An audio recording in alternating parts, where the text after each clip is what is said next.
What if the healing you've been searching for has been hiding in the weird?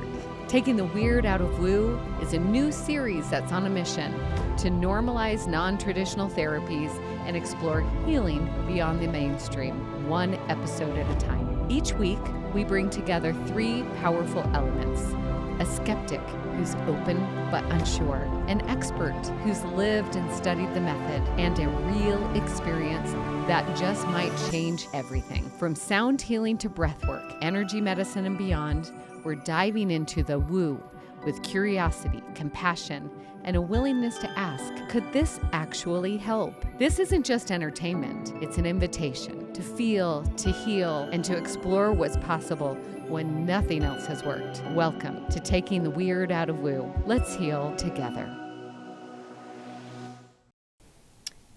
You know, I feel like people, especially in the Western world, are in this cycle of never-ending doing. Mm-hmm. This never-ending list of things, of places to go, people to see, work to do, and when they're not doing work, they're attending to children, and they're attending to family, or they're trying to shove in recreation or pleasure of some sort, right? Travel, maybe.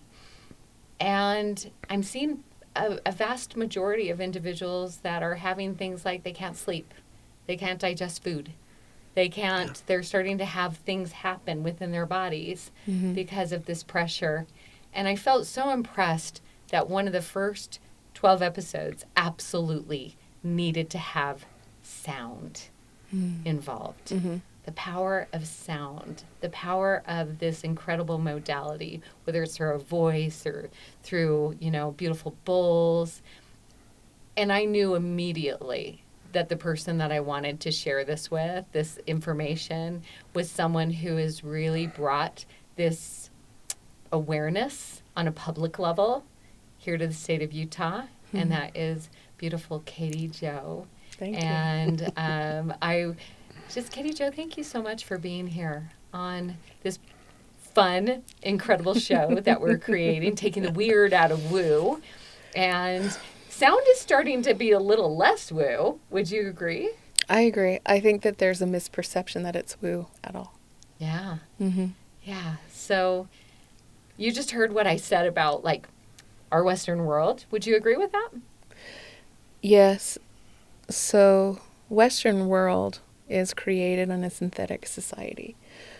We created a synthetic way of being that isn't natural to any other mammal on the planet, that isn't natural to any other animal on the planet.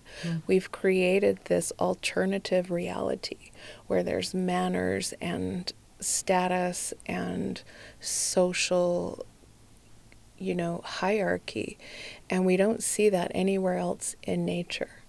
And everything else in nature listens, hears, and moves.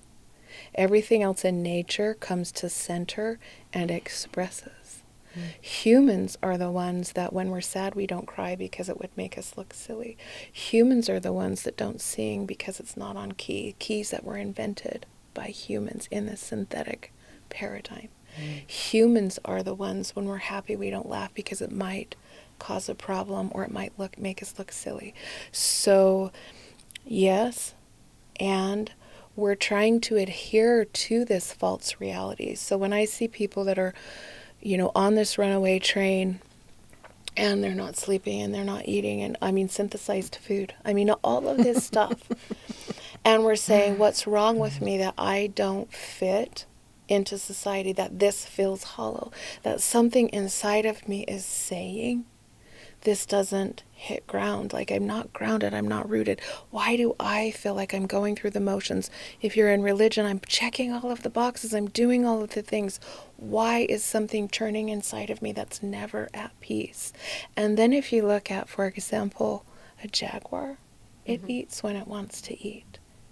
It rests when it wants to rest. Have you ever seen videos on National Geographic? And if it's not hungry, it doesn't attack. So there's this idea that they're predators and that they're unmeasured. But the truth is humans are the only ones that eat when we're not hungry. We're the only ones that speak when we don't want to speak, don't speak when we need to speak. So we have created this to live in this synthetic society. And then we go, why do I not feel at home in my own body? Wow. Well, because you're not following what your body is coded to do, that every other animal on the planet does. We are animals. Wow. It truly, the way that you said that was just like light bulbs were going, wow, wow, wow. And I'm certain, I don't know if you're feeling this way, you're like I the way that you've said it, I know that we're living in a lifestyle as a collective that's unsustainable. I do know that. Yep, sure. Right? The way that we are over manufacturing, over indulging, over everything, right? And thinking that something out there is going to finally make us feel okay. If we have more money, if we have better health, if we have better relationships, if we look prettier, if we have more things. And it never satiates us. Because it can't fill the emptiness. No. How could it? We've created it. Yeah. We've created the chasm. Yeah. Wow. Does any of this resonate with you, Joan? Yeah, I was thinking there are certainly people who have that kind of experience, and I think that's one very real thing that people can go through. But for me, it's not about... it's just surviving crises. And so this synthetic environment that you talked about is so prevalent and it's permeating so much, you don't even see that there's a different option. Exactly. And there has not been in a long time. Like, I remember when you've heard, I'm sure, on television and stuff that 100 years ago, 90% of Americans owned their own businesses, and that's not the way it is anymore. No. Now it's exactly the opposite. And so in that era back there was time. They may have been just as busy and working just as hard, but there was just, I want to say, a slower pacing and more connection to community. And so those things were a little more attended to, I would imagine. And now maybe I'm off my rocker, I don't know. But I just know that as things speeded up, with how industry went and how, the yuppies and all the things that started to really accelerate in how you're supposed to make your life happen. It just got so fast that you can't even think anymore about anything besides trying to make things happen. Right. And then trying to make more things happen and taking care of what's going on. And pretty soon you're just spinning into just staying alive or surviving. You don't even feel how you said that. any connection anymore to anything. I think we can all relate to that. And yet, we know it's not sustainable. Right. It's not. Well, you crash like you did. Right. You crash. And I feel like more and more and more, I'm hearing it all around me, that we're finally waking up and going, maybe we should do this a little different. And so, Katie Jo, there's hope, right? There's a lot of things that we're finding to find ourselves again. I'm curious to just hear your journey to maybe different ways of coming back to that primal, that knowing, that and perhaps maybe sound is a part of this. Sound is a part of it. And so first, I think that one of the things where sound has been woven through this since the beginning is since a child I can see the way sound waves work. Now, I didn't know that was different than other people because how do you know if you're colorblind unless you're tested for being colorblind? So I didn't know that until I was much older. I could just simply see sound waves move. And honestly, it didn't even matter. I didn't even know that was a thing until I began to use the drum. And I began to use the drum because as an artist, I was asked to, can you paint this? I have a drum. And I said, I've never seen a drum, used a drum, held a drum. I'm a businesswoman, was a businesswoman, mother, right? This is not my world. In fact, this is the weird world. These are the hippies. But I haven't, I'll take the commission, and I respect you enough to be reverent enough because I know that you think this is special to pray over the drum before I painted it.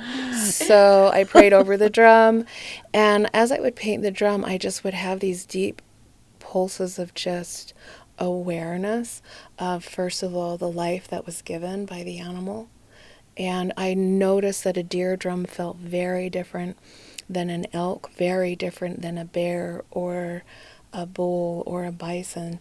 And I could tell you what the drum is even if I didn't read the tag, because I began more and more paintings, and I began to just go, oh, that is this. Oh, this is goat. Oh, this, because I could sense the energy of the animal still there with it.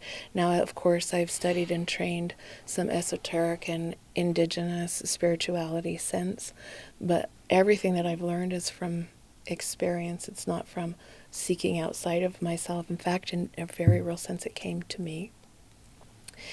And I began to use the drum because I thought, well, I should get one.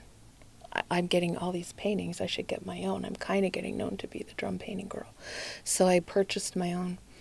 And I would sit and watch the sunrise, and I would hold the drum, and I would just tap so lightly, not loud, not grandiose, nothing. I don't know how to drum. And I would just feel different. And I knew it was shifting something in me. And maybe I didn't even realize the whole scope. I just knew that when I drummed, I felt calmer. That's all I knew. Interesting. And so people do, all animals, in fact, everyone goes where you find the least resistance, where we feel pleasure. And for me, I had lost a son, and I was in deep grief. And I noticed when I drummed and I sat by the river, the grief lifted. Wow. And it felt still. And other times I felt like my head was in chaos. And there's so much to do if you are in the middle of grief, but also I had children to take care of. My marriage was falling apart. I was providing for a family. There was all these things happening, and just the utter chaos in my life. And then it comes into the sound, and it's just that.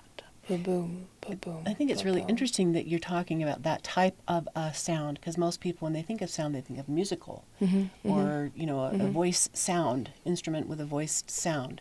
And so it's really interesting to me that you're talking about that experience with something that doesn't have a flexible neutral. pitch. Yeah. It's neutral in a way, and I think that's part of it.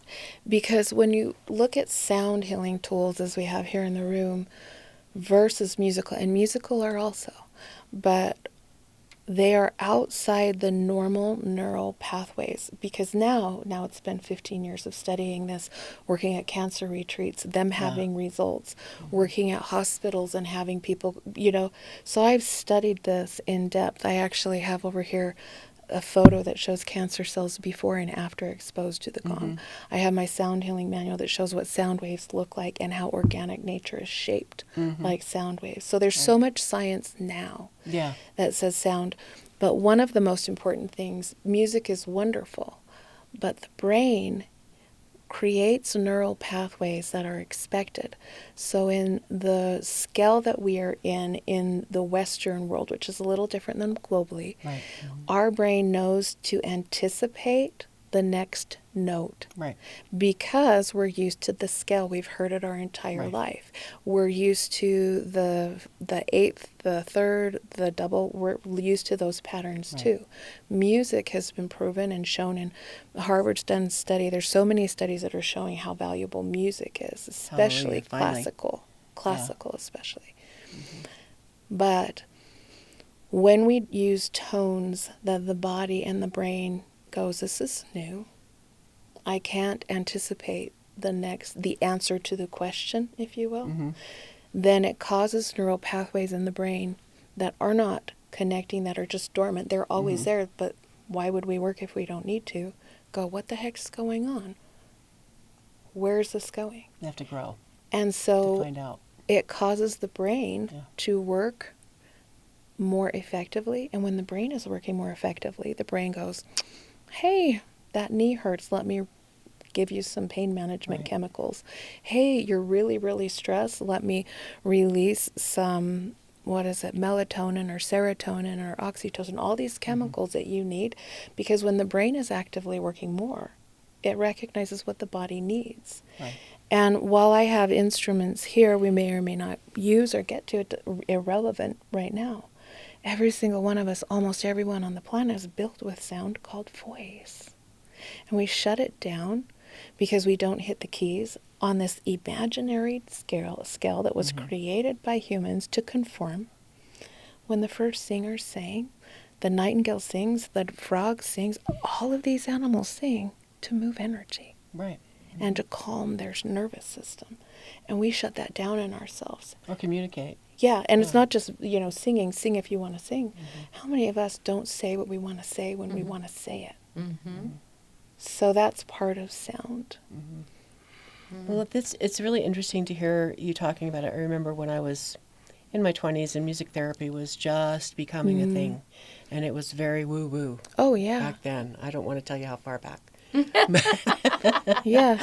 And I remember even I thought it was kind of woo as a musician. I was thinking, okay, whatever, sound, music therapy. You're going to sing to me and I'm going to be therapied? It didn't really make any sense to me. It took a lot of life experience and a lot more musical experience to understand. And even only recently, I'm beginning to understand exactly why music is a universal language, because there's nobody who doesn't have some type of a neurological response to sound.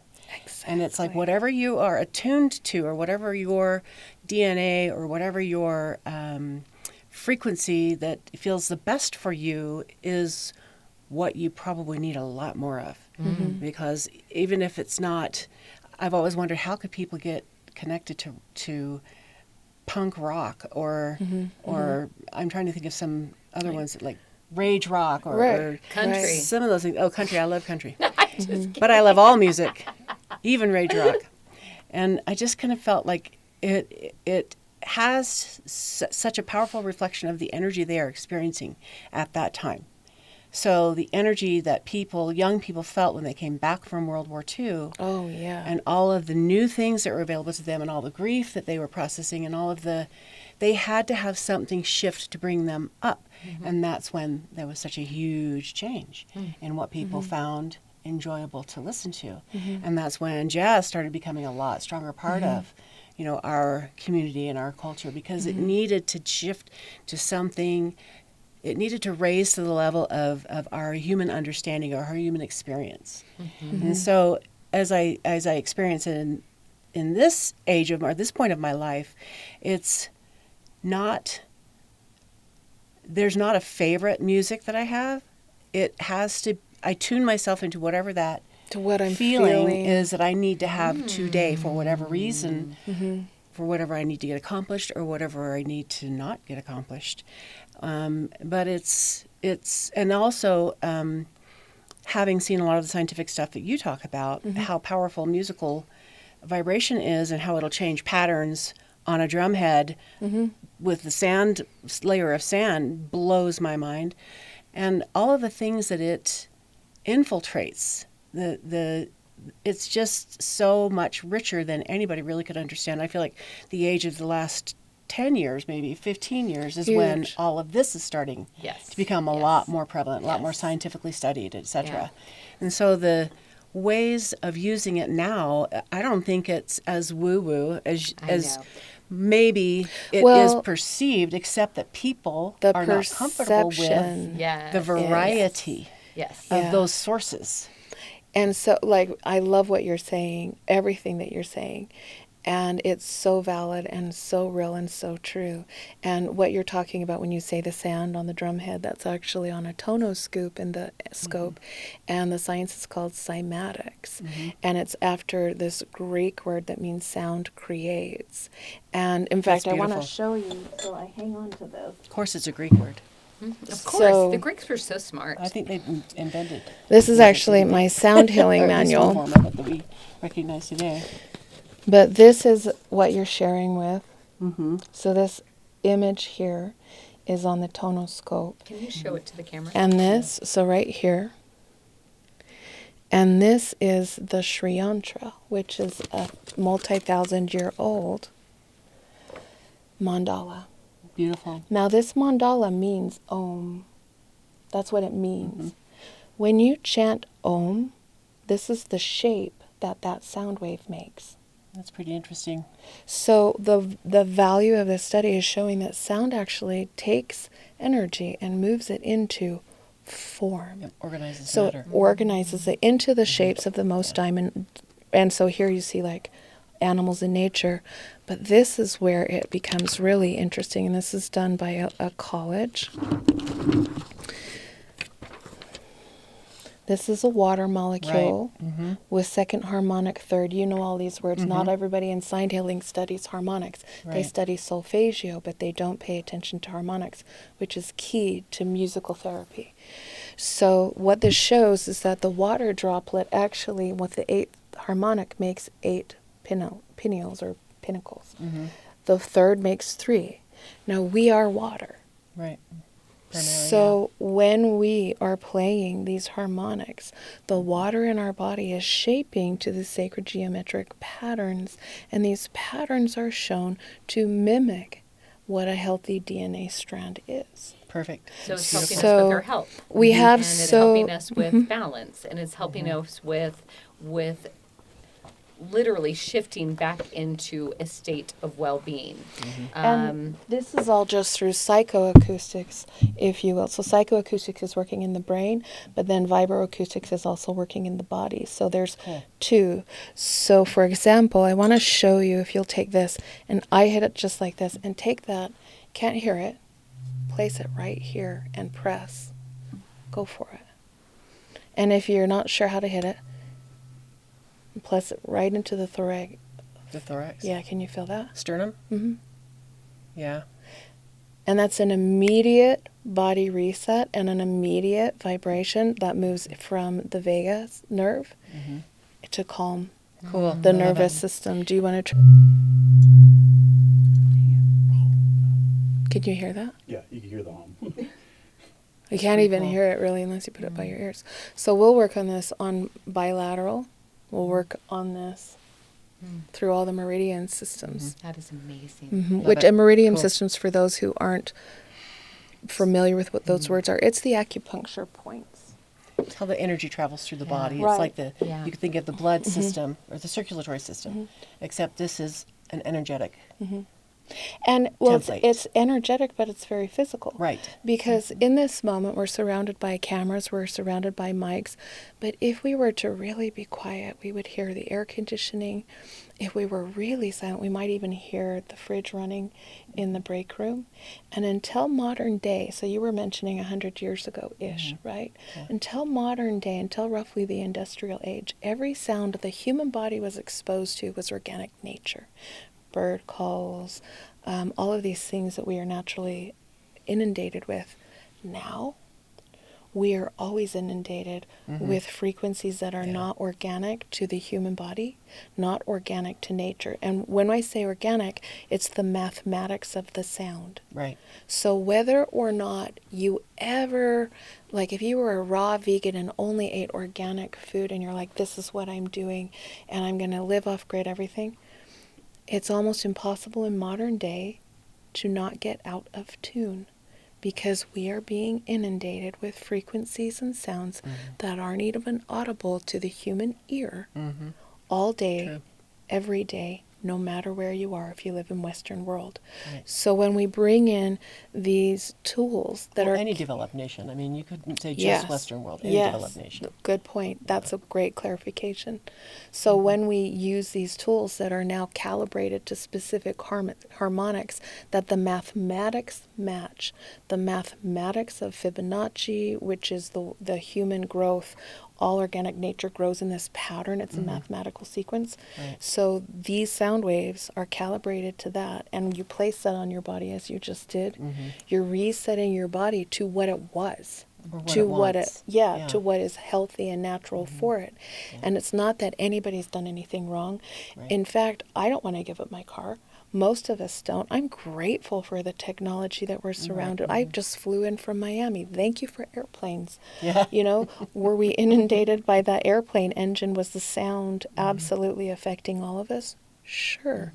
So we can't help but be pulled out of harmony.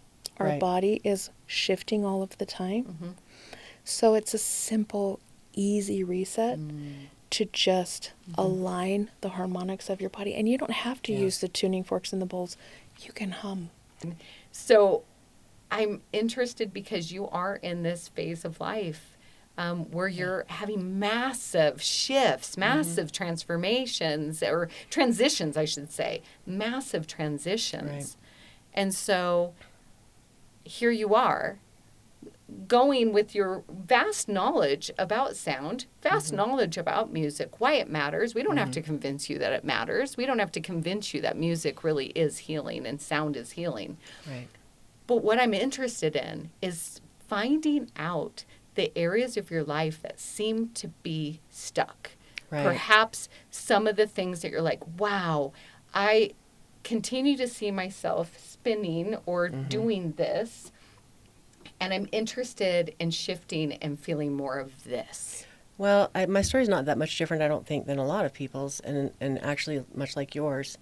Maybe just my age of people, I don't know, because I don't know enough younger people, besides my own kid, to know, how their experience is with this. But we are a product of that generation that was their own business owners. My grandpa owned Nibley Park Press on 7th East, and it's now the Nibley Golf Course. But a lot of people did that, and so the work ethic was very strong, and that was meant in a different way back then than it is received today. People take advantage and abuse the work ethic of the era that made it such a powerful, rich and meaningful objective to achieve in your life. So carrying that with me as I went through my adult life, thinking I had to just always work harder and do more than anybody else, and to be able to keep ahead and to be able to be successful, and nobody's going to work harder than me. And that was what we heard a lot as I was growing up, and I did all of that. And I had a woo-woo husband for a number of years, for 15 years. So I was introduced to a lot of this a lot earlier than maybe a lot of other people, but I got reintroduced to having to do the work like your guts out because of my first divorce. And from that point forward, I have not stopped out of that mode. And I stopped singing when I was first married, and I got divorced 15 years later, and then went into a new life and continued to work my guts out with the support of another person working their guts out. And it just sort of broke open finally, where that situation disassembled itself in a very heartbreaking way, not in a purposefully destructive way, but just a very heartbreaking way. And it was not just that in my personal life, but also it reflected in my private or in my professional life. And it's like nothing that I've ever done was working anymore in the way that it had been useful in the past. No matter how hard I worked, it didn't matter. It didn't change anything.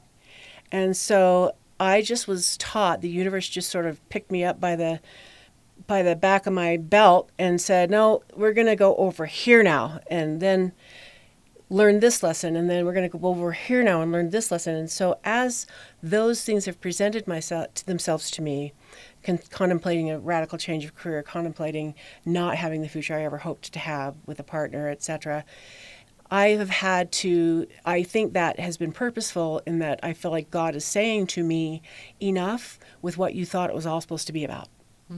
Enough. You need to stop and start thinking about what's left and what are you going to do with what you've got left. And in order to honor that, you have to stop spinning. I've never known my quiet brain. So now at this point in my life, I'm having to reconcile that with, I'm not going to be smoking pot. I can't do that. It's like not the thing I could do anyway. I can't deal with that hurting my voice. I'm not going to be taking any type of alternative, what do they call it, experimental type of stuff. I may not, I'm not going to say I would never do it, but I feel that at the age that I'm at, I recognize those are certainly beneficial for their purpose. But I feel that it's useful for me to explore how to get there without necessarily having to, unless I can't disengage my brain. And music is one of the only things that puts me into my purest form. Singing, Flow. using my voice to sing is one of the only places I've ever been in my life where everything was absolutely in perfect harmony at the same time, and nothing was negative in the experience of that expression, and everything was, it was like having a transcendent experience because of how your body resonates and how those vibrations feel and how that music the instrumental stuff fills in the background and stuff. And that's a beautiful place to be. And I'm now realizing, as I said a minute ago, okay, God, you taught me that, and you taught me that. And now here I am with, I don't need to have my career be my focus or a husband or a family be my focus. It's time to start thinking about what it is that you have been neglecting for all these years, that you've been busy pushing the dirt over so you can keep running as fast as you can. And wouldn't it be fabulous? And we're going to turn this over to Katie Jo here in a second. Wouldn't it be fabulous if you could have that moment that you did with marijuana back in your 20s, where what if your brain could be like that? What if you could feel peace? What if you could feel clarity? What if you could see the world with different eyes because you weren't constantly spinning and you were constantly doing and you weren't constantly dealing with crisis? Right. How would that feel? Well, I would like to find out. Let's turn to Katie Jo. Yeah, okay, find out about this is the life. This is the invitation. I'm hearing you say, I've got a God dare, which is it time to shift into a different way of being? Yeah. Is it possible? Yeah. And you're here. Yeah. And I'm telling you, this beautiful spot that you're sitting in wasn't really originally going to be your spot. Right. And I feel like the universe went, and here. Your turn. Wake up. Here's your reminder. Don't stop. So, Katie Jo, you've spent years studying this. You've spent years working with cancer patients, seeing their numbers change, see people help themselves through sound. And it's different. We talked a lot about music. We talked a lot about the things, but we're talking about sound today. So guide us through this. And some of the things that you're mentioning, too, are, a lot of the work that I do is in substance recovery. I get asked a lot to go to addiction recovery centers. And so what I do is I am quite a strong advocate of substance-free spirituality. Yeah, I don't think it's a bad thing. It's not a right or wrong, and it's not a bad thing. It's that I have worked for a decade in overcoming substances, and the majority of people in addiction recovery have already done all the spiritual substances. So they're like, okay, I've already done that. Yeah. Now, sound itself can release the chemicals in your body. Now, the same chemicals in marijuana are actually in the human system. The same with DMT are in the human system.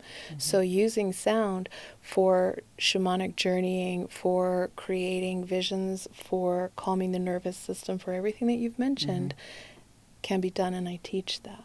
I love, that's fabulous, because I forgot what I was thinking just a second ago as you were discussing this, because you're so calming yourself that I'm just enjoying being calmed down. Because we have to calm here, though, and that's and so what I recognize is then you're not looking for an external anything, and there's nothing wrong with that.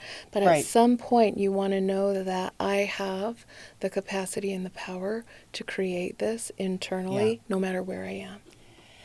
Yeah, that's what's got to shift. And the dilemma is, and I find this in my own life, is that I have to put in a practice. Right. Which means I have to be consistent, and whenever I fall, because I have my struggles and traumas that start to creep in, and I'm ADD, I've got the chaos that happens and the insanity that I feel, busy life too.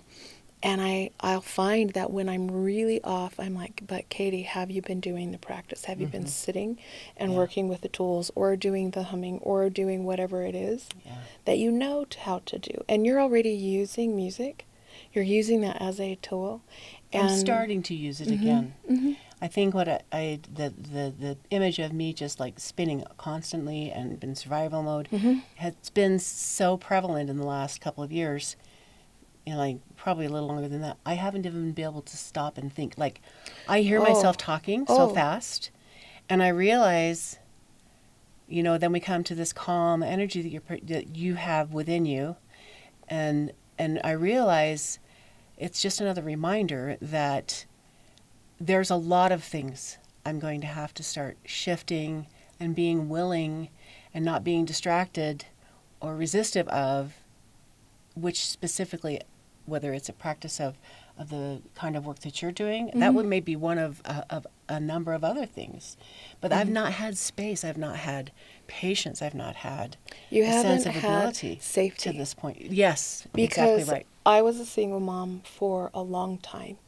And unless you've been a single mother or a single parent, what it feels like to me, and I don't dare say this for you, it feels like I am rowing a boat, Yeah. and it is sink or swim, and Yep. it is live or die. Yep. And if it's just up to me, it's just up to me, because Yep. I'll let the effing thing sink.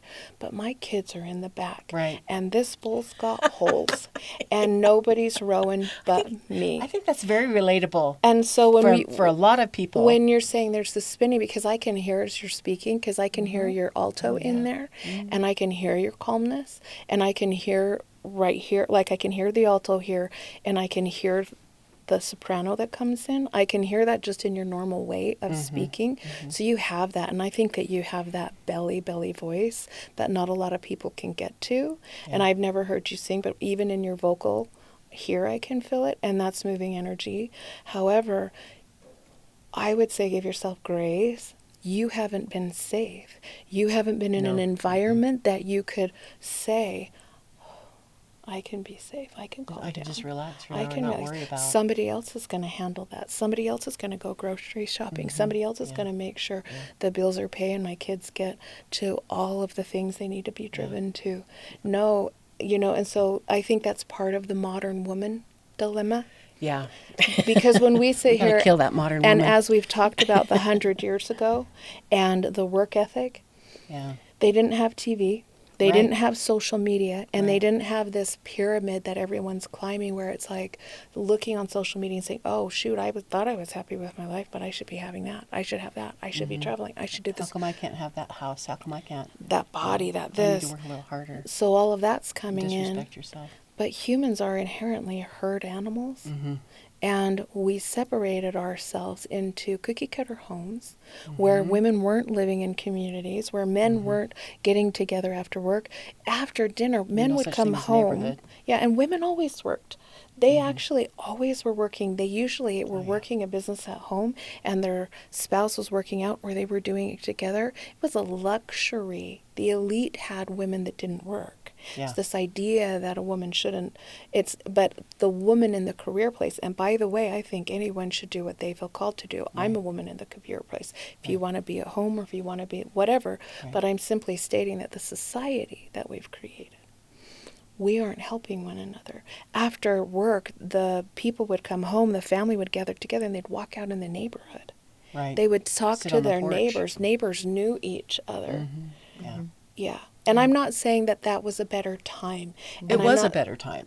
It depends. For certain things, I'm in a yeah, biracial but- relationship, so Well, I no, have not an a better time for awareness that. that maybe it wasn't. Women's suicide rates dropped 20% when they could start getting divorces. It was illegal for a woman to file divorce that's until like the fascinating.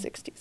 Yeah. So it was and wasn't a better time. That's a better way to say it. But You're in right. terms of the way that mothers especially were supported, we mothers supported mothers.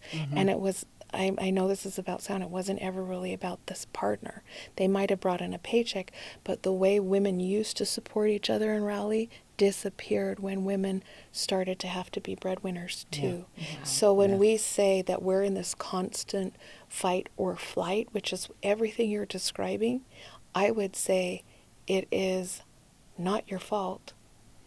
It is society, and I'm not necessarily taking a victim stance. I'm just saying we are aware enough now to recognize it is up to me to calibrate, no one else is. Yeah. And yeah, all this trauma, because, threaded between everything you're saying to me, and you never have to speak anything about your life, but it's like the threads of trauma are all through there, where you have had to be the final all, say all, be all, and it was all up to you. It's all up to me.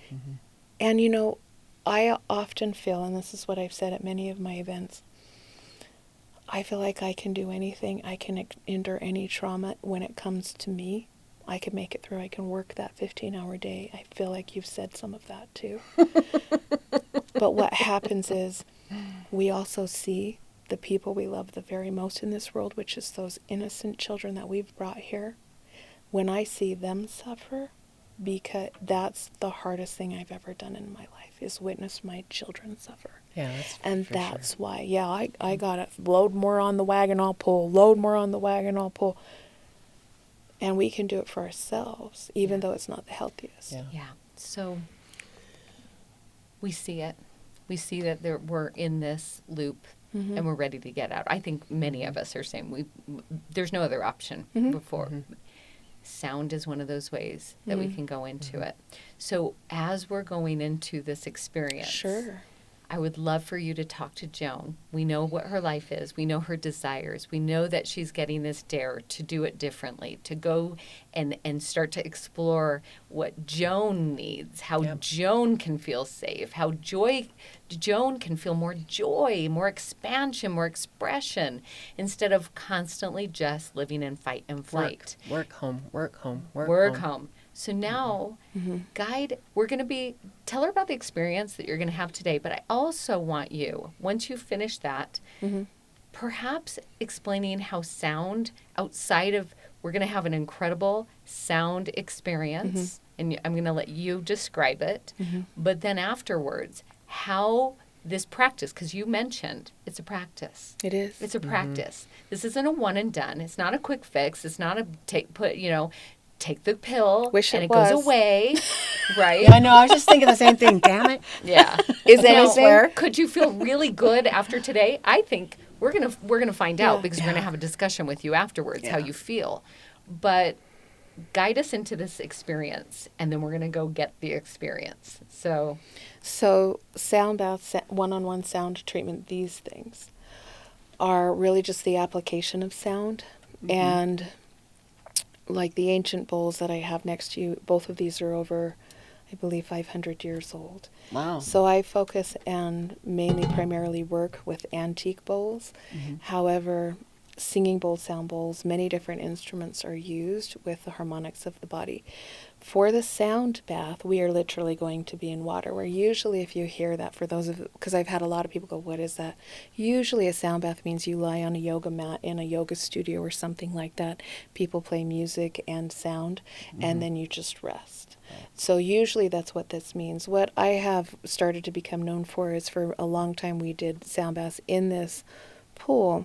Sound waves move through water 5 times better in water. That's cool. So you'll be lying there. In fact, people will say, do you bring like an inner tube? No, I want you in the water. It is a heated saltwater pool. And you lie there and let yourself be weightless and supported, and the sound waves are going to permeate through the physical system deeper. We're going to be using low tones, high tones. There will even be some tones meant to be slightly just uncomfortable. And the value of that is for you to go, this is uncomfortable, and I'm okay. That's pretty fun. Yeah. And then we have to have a lot more of that type of practice. And none of it if lasts forever. All crazy. Right. It's going to be okay. And you just work with the breath. And I like to imagine the sound wave just enclosing you, cocooning you, and allow yourself to be. A lot of times people, because I have a studio too, that people will come to and they'll say, what do I do? And I say, it doesn't even matter if you fall asleep. I don't recommend it in the pool. There's no lifeguards. So you please don't. When you'll set the camera people hopefully will keep their eyes on people drowning, because don't fall asleep in the pool. And no one has yet. We've done this a while. Teasing, of course. But allow yourself to just simply be. And something that's been really fun is we've even been watching and calculating this for the last 5 years now. On average, people, whether they fall asleep or whether they don't, their body processes anywhere from 350 to 450 calories in 40 minutes. Yeah, that's cool. And you're just lying there. So that's nice. You could do spin class too. I'll have to just live in the pool then for the next 6 months. Right. I am 100% okay taking this over a spin class. Exactly. Thank you very much. Now spin class is great, but do this too. I will never be doing a spin class. And so that's the value of the pool or a sound bath. Now, we aren't doing this for this work here, but I have been known for doing individual sessions, and with those we're going to apply the sound just like we did with the tuning forks, and actually physically touch the body with I've the had sound. that type of therapy before. Yeah, and That's it's cool. phenomenal because that is working through systems, Right. and it's great for cardiovascular, for circulatory systems, for so many issues. But this is going to be working through that. So I'm That sounds cool. excited. I am too. And it's nice when you don't have to do anything. Lay there. Well, I need something to take my mind off of the house trying to be sold right now and buying a new house right now and moving I just did it. 400 miles away. I just did You it. just did it. I am not even unpacked yet. The kitchen's not in. We bought new cabinets. I don't have we're cooking on a fire for dinner, literally. That's hilarious. In that case, I better keep my fire pit and take it pioneer. down So I there with hear me. you. And that feels so ungrounded. I hear you. I get it. Yeah. Yeah. Yeah, it's it's true. the stress. You know the stress of that type of a transition. Are we gonna close or not gonna close? And what happens if they don't? And I mean, I'm a stress monger, and I didn't realize for the longest time.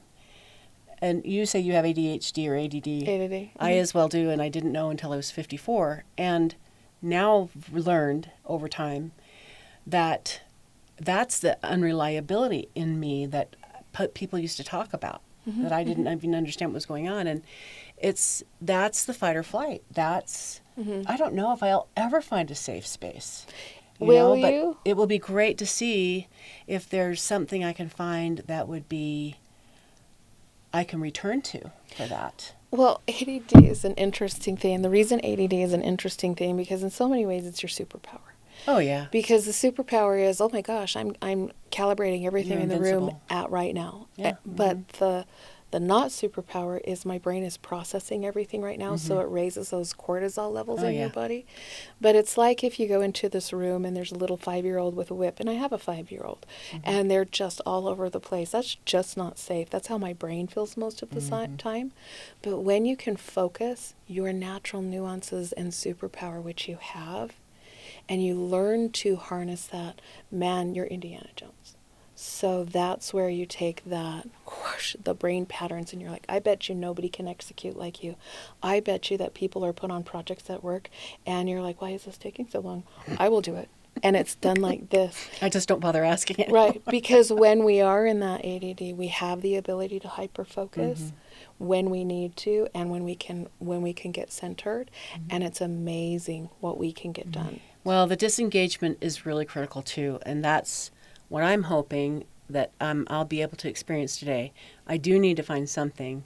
I've got to find an alternative that's not too difficult to access, and I hope this will be one of those things, since I'm going to be going to Pool Land, St. George. It may not be as difficult as it has been up here. There's just like no public pools anymore. And you don't need a pool to do what we're going to do.